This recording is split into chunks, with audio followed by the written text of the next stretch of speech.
Let me start by saying that this announcement will not have a significant impact on our vaccination program.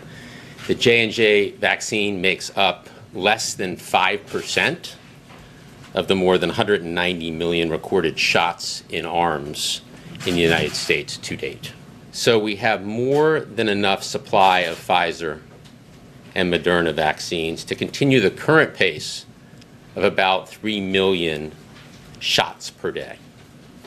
And that puts us well on pace to meet the president's goal of 200 million shots by his 100th day in office. Questions that comes up already rather frequently.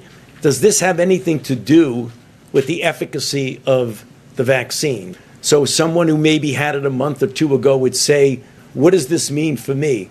It really doesn't mean anything. You're okay, because if you look at the time frame when this occurs, it's pretty tight, from a few days, 6 to 13 days from the time of the vaccination. We are totally aware that this is a very rare event. We want to get this worked out as quickly as we possibly can. And that's why you see the word pause. In other words, we want to hold off for a bit, and very well may go back to that, maybe with some conditions or maybe not.